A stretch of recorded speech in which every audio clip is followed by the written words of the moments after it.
ఒక ఆదిశక్తిలో నుండి ఈ త్రిమూర్తులు పుట్టారన్నారా లేదా? నేను చెప్తున్నా, ఆదిశక్తి సమీపించరాని తేజస్సులో ఉన్న దేవుడైతే ఆయనలో నుండి ఇదిగో ప్రత్యేకమైన అఖండమైన 3 ముద్దలు పుట్టాయి. ఆయనేది వాటిని కలగజేశాడు. ఆదిశక్తి ఉంది, ఈ 3 ముద్దలు కూడా ఉన్నాయి. దేవునికి స్తోత్రం కలుగునుగాక. ఆనాటి మన ఋషులకు ఇవి బయలుపరచబడ్డాయి. సృష్టింపబడిన వాటిలో దేవుని అదృశ్య లక్షణాలు ఉన్నాయి. Praise the lord. ఆ ముద్దలన్నీ బయటికి వచ్చిన తర్వాత, ముద్ద అని ఊరికే చెప్తున్నాను, నిజంగా ముద్దలా కాదు, వ్యక్తి, మీకు అర్థమవడానికి చెప్తున్నాను ముద్ద అని కేవలం. ఆ తర్వాత కుమారుడు సింహాసనాసీనుడై కూర్చొని తన మహత్తు గల మాట చేత సమస్త జగత్తును సృష్టించడం ప్రారంభించాడు. Praise the lord. పరిశుద్ధాత్మ దేవుడు వాటిని నిర్వహించడం ప్రారంభించాడు. తండ్రి అయిన దేవుడు వాటిని చూసి మురిసిపోతున్నాడు. ఆమేన్. Praise the Lord. పరలోక రాజ్య సింహాసనం మీద తండ్రి అయిన దేవుడు రాజైతే కుమారుడు సైన్యములకు అధిపతిగా నిలిచాడు. ఇప్పుడు ఒక విషయం చెప్తున్నాను. ఆ నియామకంలో ప్రత్యేకమైన ఆయనలోని వ్యక్తిత్వాల యొక్క తత్వరూపాలకు పేర్లు పెట్టే రూపంలో ఒక వ్యక్తిత్వానికి నీవు సత్యానివి, వెళ్ళు, విశ్వాన్ని ఆవరించు, విశ్వములో ప్రతి చోట నిలుచుండు అని సత్యం అనే ఒక వ్యక్తిని స్పెషలైజ్ చేశారు. తర్వాత నీతివి నీవు అని ఒక వ్యక్తిని స్పెషలైజ్ చేశారు. ఏమండి, న్యాయానివి నీవు అని పక్కన పెట్టారు. అందులో ఒక వ్యక్తి పేరు కృప. కృప ఒక వ్యక్తి, అది శక్తియో మహిమయో ప్రభావమో కాదు. క్రీస్తు ఎలాగైతే ఒక వ్యక్తో, క్రీస్తులో నుండి చూపబడుతున్నటువంటి ఆ కృప కూడా ఒక వ్యక్తిగానే చూపబడ్డాడు. చూడండి ఒకసారి కీర్తన 85:10. కృపాసత్యములు కలుసుకొనినవి. కృపాసత్యములు కలుసుకున్నాయంటే అప్పటి వరకు ఏమైనాయి? విడిపోయి ఉన్నాయి. నేను అంటాను, అదో మహిమయో ప్రభావమో ఇంకొకటి అయితే కలవడం ఏంటి, విడిపోవడం ఏమిటి? కృప రూల్ చేస్తుంది, సత్యము కూడా ఏం చేస్తుంది? రూల్ చేయాలంటే వ్యక్తిత్వం అవసరమా లేదా? అవునా? కాబట్టి వ్యక్తి అయిన దేవునిలో నుండి వచ్చిన కృప కూడా ఒక వ్యక్తిగానే పనిచేసింది. వ్యక్తి అయిన దేవునిలో నుండి వచ్చినటువంటి సత్యం కూడా ఒక వ్యక్తిగానే పనిచేసింది. ఇంకా మీకు నమ్మశక్యం కాకపోతే ముందు ఉంది, పూర్తి నిరూపణ అవుతుంది, చూస్తూ ఉండండి. ఇంకొకసారి ఆ మాట చదువుదాం. కృపా సత్యములు కలుసుకొనినవి, నీతి సమాధానములు ఒకదానినొకటి ముద్దు పెట్టుకొనినవి. ఇప్పుడు చెప్పండి, ఒకదానినొకటి అవి ఏం చేసుకున్నాయంట? ఇవి వ్యక్తులే కాకపోతే ఆ ప్రస్తావన ఉండనే, అవి కూడా చెప్పొచ్చుగా కలుసుకున్నవని. నీతి సమాధానములు ముద్దు పెట్టుకున్నవంట. దీని అర్థం ఏంటో తెలుసా? కృప సత్యం ఎక్కడుంటుందో అక్కడే నీతి సమాధానాలు ఉంటాయి. Praise the lord. నీతి సమాధానం నీకు సదాకాలం ఉండాలి అంటే కృపా సత్యములు నీకు తోడు ఉండాలి. Praise the Lord. ఆమేన్. కొంచెం ముందుకు వెళ్దాం. 89:14. నీతి న్యాయములు నీ సింహాసనములకు ఆధారములు. ఏమిటంట? నీతి న్యాయములు దేవుని సింహాసనానికి ఆధారాలు. కృపాసత్యములు నీ సన్నిధాన వర్తులు. రైట్. ఇప్పుడు ఒక విషయం చెప్తున్నాను, వినండి. దేవుడు న్యాయము తీరుస్తున్నాడు అంటే అర్థం ఏంటంటే సింహాసనం మీద కూర్చున్నాడు. దేవుని సింహాసనం నిలబడిందంటే దానికి ఆధారం ఏమిటంట? నీతి న్యాయం. సో నీతి న్యాయం లేకపోతే ఏమీ లేదు, సింహాసనమే. సింహాసనం లేకపోతే కృపా సత్యములు లేవు. కృపా సత్యములు కలిశాయి అంటే దేవుని సింహాసనం ఉంది కాబట్టి కలిశాయి. దేవుని సింహాసనం ఉందంటే నీతి న్యాయములు ఉన్నాయి కాబట్టే కృపా సత్యములు ఉన్నాయి. Praise the lord. మీకు ఒక మాట చెప్పనా, అక్కడ జాగ్రత్తగా చదవండి. కృపా సత్యములు నీ సన్నిధాన వర్తలు అంటే అర్థం ఏమిటండి? నీ సన్నిధిలో అటు ఇటు సంచరించేవి అని అర్థం. ఎవరు సంచరిస్తారు? వ్యక్తులు. దేవునికి స్తోత్రం కలుగునుగాక. Praise the lord. కృప సత్యము సంచరించాయి. అందుకే వేదములలో సత్యము ముందు పుట్టింది అనే మాట రాయబడింది. శుక్లయజుర్వేదంలో ఎంత అద్భుతమైన మాటో. సత్యస్వరూపి అయిన దేవుడున్నాడు, కృప అయ్యున్న దేవుడు. ఇప్పుడు నేను అంటాను, పరిశుద్ధాత్మ దేవునికి ఏం పేరు? సత్యస్వరూపి. ఆయన వ్యక్తియా కాదా? కృప ఎవరికి ఇవ్వబడిన బిరుదు? క్రీస్తుకి. ఈయన వ్యక్తియా కాదా? ఇప్పుడు చెప్పండి, అది ప్రభావ మహిమ మాత్రమేనా, వ్యక్తులు కూడానా? Praise the Lord. ఆమేన్. చూడండి ఒకసారి ఇక్కడే, నీతి న్యాయములు నీ సింహాసనమునకు ఆధారములు, కృపా సత్యములు నీ సన్నిధాన వర్తులు. అంటే దేవుడు సింహాసనం మీద కూర్చున్నప్పుడు ఆయన ముందు ఏముంటాయి? కృప ఉంటుంది, సత్యం ఉంటుంది. Praise the lord. అలాగునే దేవుడు నీకు రాజైతే ఖచ్చితంగా నీ జీవితంలో కృప ఉండాలి. అనగా నీతి న్యాయము కలిగినప్పుడు కృప ఉంటుంది, సత్యము కూడా ఉండాలి. దేవుని ముందు నీవు నేను సంచరించాలి అంటే కృపా సత్యం నీ జీవితంలో లేకపోతే రేపు పరలోకంలో మనం ఆయన ముందు సంచరించలేం. ఆయన సింహాసనం ముందు నీకు నాకు అవకాశమే ఉండదు. యోహాను సువార్త 1:17 చూడండి, ఒక పెద్ద మాట చూద్దాం. ధర్మశాస్త్రము మోషే ద్వారా అనుగ్రహింపబడెను, కృపయు సత్యమును యేసుక్రీస్తు ద్వారా కలిగెను. Praise the Lord. ధర్మశాస్త్రం ఎవరి ద్వారా ఇవ్వబడెను? మోషే ద్వారా ఇవ్వబడెను. కృపయు సత్యం ఎవరి వలన కలిగెను? అందుకే చెప్తున్నాను, మహా అఖండ రూపమైన క్రీస్తులో నుండి సత్యం అనే వ్యక్తి వచ్చారు, కృప అనే వ్యక్తి కూడా వచ్చారు. ఆ సత్యం అనే వ్యక్తి, కృప అనే వ్యక్తి మన పక్షాన్ని నిలబడి యుద్ధం కూడా చేస్తారండి.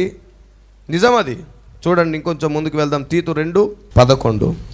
ఏలయనగా సమస్త మనుష్యులకు రక్షణకరమైన దేవుని కృప ప్రత్యక్షమై. ఇప్పుడు కృప ప్రత్యక్షం అవ్వడం అంటే అర్థం ఏమిటి? కృప అనే పేరు కలిగిన వ్యక్తి ఏమాయను? ప్రత్యక్షమాయను. చూడండి అక్కడ ఏమంటాడు? ఏలయనగా సమస్త మనుషులకు రక్షణకర్త అయిన దేవుని కృప. బైబిల్ ప్రకారంగా రక్షణకర్త వ్యక్తియా ఓ శక్తియా? వ్యక్తి. ఆమేన్. ఇప్పుడు ఈ మాటని విడిచిపెడితే మనం పెద్దగా అనుకునే వాళ్ళం కాదు. ఏమనుకునే వాళ్ళం అంటే అదేదో ప్రభావం, మహిమ దిగి వచ్చింది, ప్రత్యక్షమైంది, లేదంటే ఆలోచన ప్రత్యక్షత అన్నట్టుగా ఆలోచించుకునే వాళ్ళం. కానీ కృపను గూర్చి 1 కొరింథీ పత్రికలో పెద్ద మాట రాయబడింది. 15వ అధ్యాయము 10వ మాట చూడండి. అయినను నేనేమై ఉన్నానో అది దేవుని కృప వలననే అయి ఉన్నాను, మరియు నాకు అనుగ్రహింపబడిన ఆయన కృప నిష్ఫలము కాలేదు. కానీ వారందరికంటే నేను ఎక్కువగా ప్రయాసపడినది నేను కాదు, నాకు తోడై ఉన్న దేవుని కృపయే. Praise the lord. కృప ఏం కూడా చేస్తుందంట? ఇప్పుడు ఒక సైనికుడు యుద్ధం చేస్తున్నాడు, అటువైపు పెద్ద సైన్యం నిలుచొని ఉన్నది, ఇటువైపు ఇతను ఓడిపోయే పరిస్థితి వచ్చేసింది, స్పృహ తప్పి పడిపోయాడు తన వల్ల గాక. తప్పకుండా ఏం చేస్తాడు? అక్కడి వైపు ఉన్నటువంటి శత్రువు ఇతని తలను నరికేస్తాడు. కానీ విచిత్రం ఏమిటంటే కొద్దిసేపటికి సైనికుడికి మరలా స్పృహ వచ్చింది. స్పృహ వచ్చేసరికి భయంకరమైన యుద్ధ శబ్దం వినబడుతుంది. కళ్ళు తెరిచి చూసేసరికి ఈ సైనికుని పక్షాన ఇంకొక అతను అక్కడ నిలబడి పోరాటం చేస్తున్నాడు. దగ్గరికి వెళ్ళి చూసేసరికి అతని శిరం మీద కృప అని రాయబడి ఉంది. దేవునికి స్తోత్రం కలుగును గాక. Praise the lord. పౌలు గారు చెప్తుంది అదే, నేను ట్రై చేశాను, నా వల్ల కాలేదు, కానీ నాలో ఉన్న కృప ప్రయాసపడింది, నన్ను గెలిపించింది అని. కృప కేవలం ఒక శక్తియో ఆయన చూపిన ప్రభావ మహిమయో కాదు. కృప ఒక వ్యక్తి. ఆమేన్. యేసుప్రభు పంపిన కృప ద్వారా కలిగిన సత్యము, నీతి, న్యాయము, ఇవన్నీ వ్యక్తులండి. అందుకే న్యాయ దేవత అని స్పెషలైజేషన్ చేసి పెట్టారు. ఏం చేశారు? మీకు ఒక మాట చెప్పనా? దురాత్మల దగ్గరకు వచ్చేసరికి మూగ దురాత్మ, చెడ్డ దురాత్మ, వ్యభిచార దురాత్మ అని ప్రతి పాపానికి ఒక దురాత్మ పేరు పెట్టామా?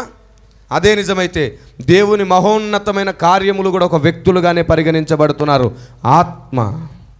చాలా రోజుల క్రితం మనం లేఖనములలో దేవుని ఆత్మ ఉందని చదువుకున్నామా? ఆత్మ వ్యక్తా శక్తా? అలాగే కృపలో వ్యక్తి ఉన్నాడు, నీతి న్యాయములలో కూడా వ్యక్తి ఉన్నాడు. అందుకే మన దేశ న్యాయస్థానం న్యాయ దేవత అని స్పెషలైజేషన్ చేసింది. అవునా? న్యాయం దేవత ఏంటండి అని ఎప్పుడైనా ఆలోచించారా? మన దేశం గుడ్డిదేం కాదండి, చాలా జ్ఞానం కలిగింది మన దేశం. Praise the lord. న్యాయము కూడా దేవుడే అనే ప్రస్తావన ముందే ఎరిగింది నా దేశం. అందుకు మేరా భారత్ మహాన్. Praise the lord. న్యాయ దేవత అంటే ఆ న్యాయమే దేవుడని కాదు, న్యాయాన్ని తనలో నుండి కలిగించిన దేవుడు ఇంకొక ఆయన ఉన్నాడు. ఆ పాయింట్ మర్చిపోయింది మన దేశం. అది అసలు దేవుడు ఒక ఆయన ఉన్నాడన్న సంగతి మర్చిపోయి ఆయన కలిగించినవే దేవుడు అనుకొని భ్రమపడి దేవుణ్ణి మర్చిపోయింది నా దేశం. చాలా స్పష్టంగా ఇక్కడ ఇవ్వబడింది. ఏం చేస్తుందంట? ప్రయాసపడినది నేను కాదు, నాకు తోడయ్యున్న దేవుని కృపయే. కృప ఇంకో ప్రతిరూపమై ఓ వ్యక్తిగా మనలో చలామణి అవుతుంది.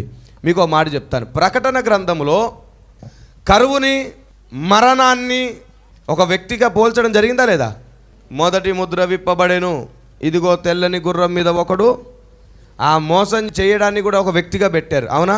ఒక్కొక్క క్రియకు ఒక్కొక్క వ్యక్తిని పెట్టినట్లుగానే దేవుడు కూడా తనలోని మహోన్నతమైన కార్యములు జరిగించు క్రియలను కూడా వ్యక్తులుగా ప్రతిష్ఠించాడు. అవి ఆయనలోని వ్యక్తిత్వ ప్రతిరూపాలు. ఇది తెలిస్తే సత్యము కోసం నువ్వు ప్రార్థన చేస్తే సత్యం అనే వ్యక్తితో సహవాసం చేస్తావు. అప్పుడు ఆ వ్యక్తి తనలో ఉన్న జ్ఞానం అంతా మనకు బోధిస్తాడు. సత్యమై ఉన్న వ్యక్తి. Praise the lord. దేవునిలో ఉన్న ఒక ప్రతిరూపం సత్యం, దేవునిలోని ఒక ప్రతిరూపం న్యాయం, దేవునిలోని ఇంకో ప్రతిరూపం కృప, దేవునిలోని ఇంకో ప్రతిరూపం. ఇలా ఆయనలోని ఎన్ని తత్వములు ఉన్నాయో అన్ని వ్యక్తులుగా ఆయన విడిపోయి ఉన్నాడు. మళ్ళీ అన్ని వ్యక్తులు కలిస్తేనే మహాదేవుడు. ఇప్పుడు చెప్పండి, ఎలా అర్థం చేసుకుంటారు ఈయనని మీరు? సాధ్యమా? అందుకే నేను చెప్పా, విశ్వమంతా మనం బ్రతికున్నంత కాలం నేర్చుకుంటూనే ఉంటాం. ఆయన్ని అర్థం చేసుకోవడం ఎప్పటికీ ముగింపు అవ్వద్దు. నిత్యత్వం అంతా నేర్చుకున్న తరగని ఘననిధి ఆయన. ఆమేన్. ఇంకో మాట చూద్దాం, చూడండి. కొలస్సీ 2:2. మీ కొరకును లవోదికేయ వారి కొరకును శరీరరీతిగా నా ముఖము చూడని వారందరి కొరకును నేను ఎంతగా పోరాడుచున్నానో మీరు తెలుసుకొనగోరుచున్నాను. వారు ప్రేమయందు అతుకబడి సంపూర్ణ గ్రహింపు యొక్క సకలైశ్వర్యము కలిగిన వారై దేవుని మర్మమయ్యున్న క్రీస్తును స్పష్టముగా తెలుసుకున్నవారై తమ హృదయములలో ఆదరణ పొందవలెనని వారందరి కొరకు పోరాడుచున్నాను. దేవునికి స్తోత్రం కలుగును గాక.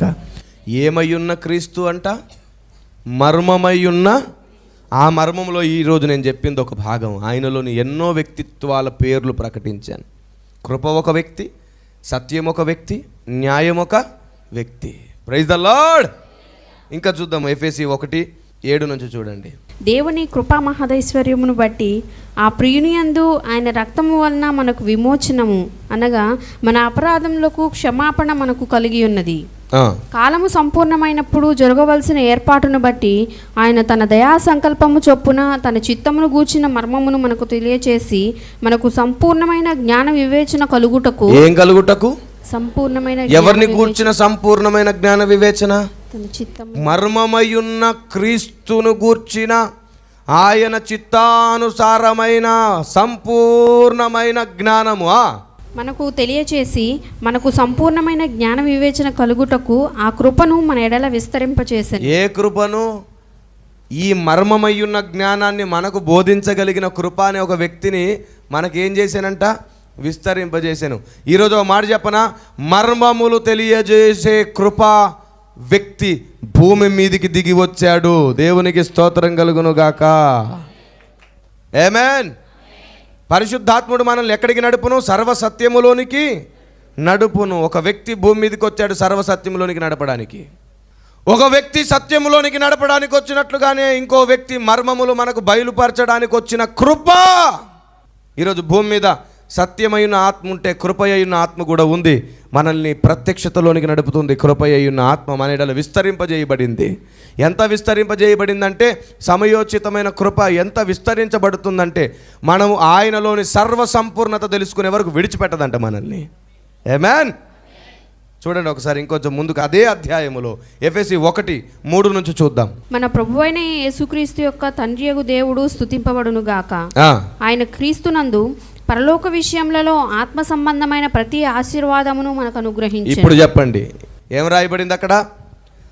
మన ప్రభువైన యేసుక్రీస్తు యొక్క తండ్రియగు దేవుడు స్తుతింపబడును గాక. ఆయన అనగా తండ్రి అయిన దేవుడు క్రీస్తునందు పరలోక విషయములలో ఆత్మ సంబంధమైన ఏమిటంట?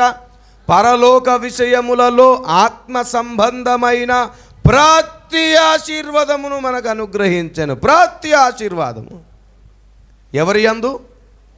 క్రీస్తు అనే ఒక వ్యక్తిలో ప్రతి ఆశీర్వాదం ఉన్నాయి. కృప అనే వ్యక్తిలో ప్రతి జ్ఞానం ఉన్నది. సత్యము అనే వ్యక్తిలో ప్రతి మర్మం ఉన్నది. దేవునికి స్తోత్రం కలుగును గాక. అవన్నీ కలియకపోతే మనం ఖచ్చితంగా పొందలేము. అందుకే నేను చెప్తున్నాను, ఆయనలోని ఒక్కొక్క కోణాన్ని మనం తెలుసుకోవాలి అంటే మనం ప్రతి వ్యక్తి దగ్గర నేర్చుకోవలసిన విషయాలు ఎన్నో ఉన్నాయి. ఒకే వ్యక్తి దగ్గర అన్నీ నేర్చుకోలేం. దేవుడు కూడా ఒక్కడై ఉండి అనేక కోటాను కోట్ల ప్రతిరూపాలు కలిగినట్లుగా ఈరోజు భూమి మీద ఎంతమంది ఉన్నారో అంతమంది దగ్గర ఏదో ఒక విషయం మనం నేర్చుకోవాలి. అలా నేర్చుకొనగా కృప మన ఎడల విస్తరిస్తుంది. మనం ఎన్నో విషయాల్లో ప్రావీణ్యులం అవుతాం. ఇంకొకసారి అదే అధ్యాయములో 13-14 మీరును సత్యవాక్యమును అనగా మీ రక్షణ సువార్తను విని క్రీస్తునందు విశ్వాసముంచి వాగ్దానము చేయబడిన ఆత్మచేత ముద్రింపబడితిరి. దేవుని మహిమకు కీర్తి కలుగుటకై ఆయన సంపాదించుకొనిన ప్రజలకు విమోచనము కలుగు నిమిత్తము ఈ ఆత్మ మన స్వాస్థ్యమునకు సంచకరువుగా ఉన్నాడు. దేవునికి స్తోత్రం కలుగునుగాక. అవును, దేనికి కీర్తి కలుగుటకు? చూడండి అక్కడ, దేవుని మహిమకు కీర్తి కలుగుటకై. ఎలా కలుగుతుంది దేవుని మహిమకు కీర్తి? దేవుని మహిమకు కీర్తి ఎలా కలుగుతుంది? ఎవరి వలన కలుగుతుంది? ఎవరిస్తారు? ఇప్పుడు కీర్తి కలగడం అంటే ఏమిటండి? ఇప్పుడు మీలో ఏవైనా గొప్పతనాలు ఉన్నాయనుకోండి, 10 మంది చెప్పుకుంటుంటే మీకు ఏం కలుగుతున్నట్టు? కీర్తి ప్రతిష్టలు అంటారే, అదన్నమాట. ఇప్పుడు దేవుని మహిమకు కీర్తి కలగాలంటే ఆ మహిమను ఎందరో పొగడాలి కదా, ఎందరో గణపరచాలి. అలా దేవుని మహిమకు కీర్తి ఎలా కలుగుతుంది? ఎప్పుడు కలుగుతుందంటే ఇదే ఎఫెసీలకు రాసిన పత్రికలో రాబోవు యుగ సంబంధమైనటువంటి మాట రాయబడింది. రాబోవు యుగములలో కనుపరచు నిమిత్తం అంట ఆయన మహిమను. రాబోవు యుగములలో ఆయన మహిమను ఎవరు కీర్తిస్తారు?